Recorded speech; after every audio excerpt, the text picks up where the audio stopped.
just call us. We'll walk you through the journey. You don't have to do it alone. We're there to help you and support you. Welcome to Better Together podcast, produced and directed by Our Hospice of South Central Indiana, a not-for-profit organization dedicated to making every moment count. We share true stories about hospice, palliative, and personal care services that we provide in 22 counties all over South Central Indiana. I am your host and president, Steph Cain. Well, in the studio with me today is our Clinical Director, Amy Lowe. Hi, Amy. Hi, thanks for having me. We're so glad to have you. Hey, Amy, tell us a little bit about yourself and what you do here at Our Hospice. Sure. So my name's Amy Lowe. I'm the clinical director here. I am a master's prepared nurse, and my job is to make sure that all of our patients receive the best quality care. And it's a tall order. We have about 176 team members, and we're covering 22 counties. So you have a small army, that goes out and about to provide care wherever our patients call home. We're going to have a conversation for our listeners today about how life shifts and changes once care needs might shift and change. When this happens, what are families usually noticing first?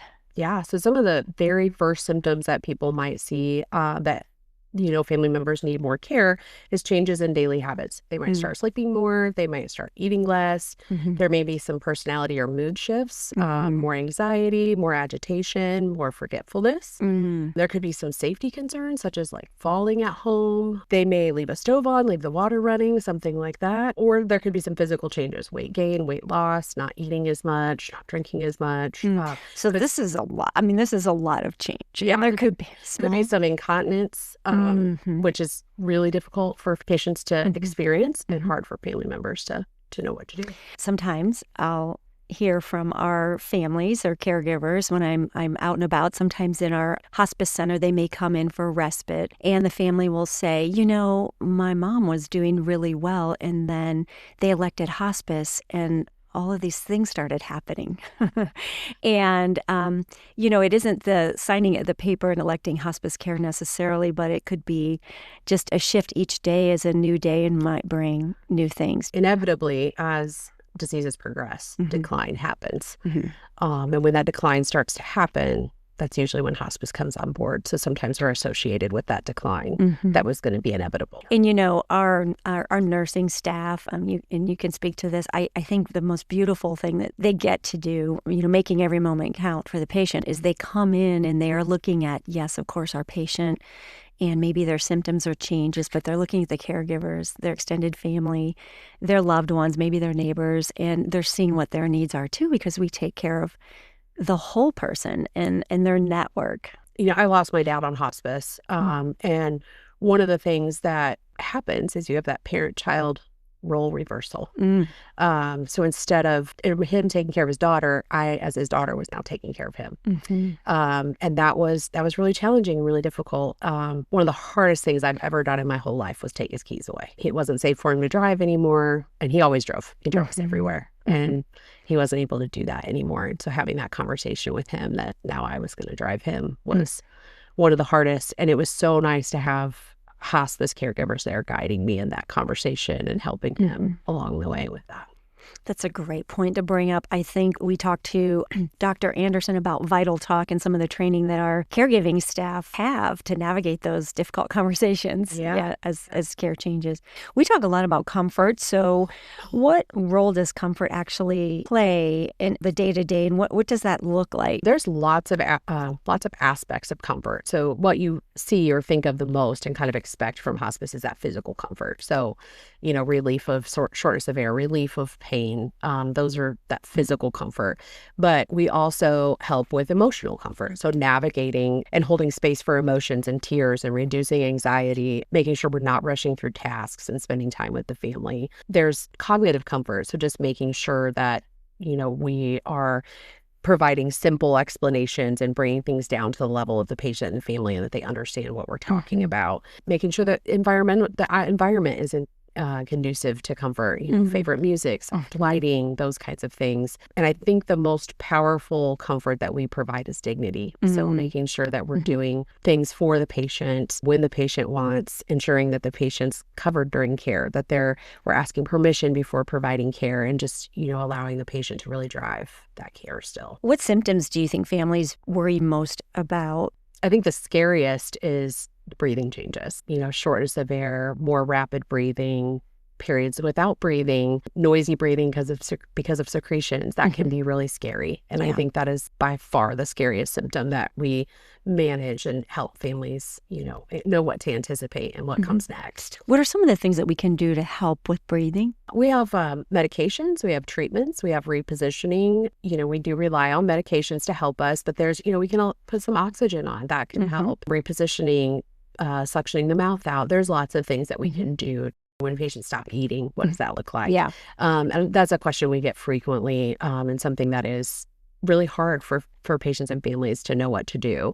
And we always say, allow the patient to eat or drink what they want. I know, again, referring back to my dad, he was a diabetic and he wasn't allowed to have a lot of sugar. But when he was on hospice, he wanted donuts, and he wanted a donut every day. We let him have a donut every day because at that point, the diabetes was less of a concern than the cancer. So, you just reminded me of our Daisy Foundation that recognizes, extraordinary care with our nurses. And one of the hospice patients that set up the foundation only could eat or wanted to eat one thing. What was that? Cinnamon roll. That's right.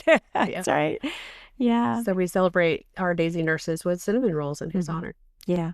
That's so great. Just know, folks, that you can nominate a nurse that meant so much to you, or, while caring for you or your loved one. For Daisy, it's a national award and recognition. This one patient started, and his family started this foundation, and that's a tradition. We have cinnamon rolls, and we celebrate the wonderful care that was received. Kind of getting back to, how our team supports caregivers. When things start feeling overwhelming, what are some of the things that we can encourage folks with?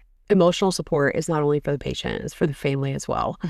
We have social workers, we have chaplains, we have your nurses. They're all there to provide that emotional support. In addition, we have respite care in our beautiful inpatient facility, which we're so blessed to have. We have on-call support 24/7. Day, night, 2 a.m, you wake up and you're scared and you don't know what to do. You pick up your phone and you call and you get a nurse that answers the phone. And I'm even thinking beyond hospice care. So once the patient passes, we are still caring for their loved ones for 13 months or even longer. Yes. Is that right? Yeah.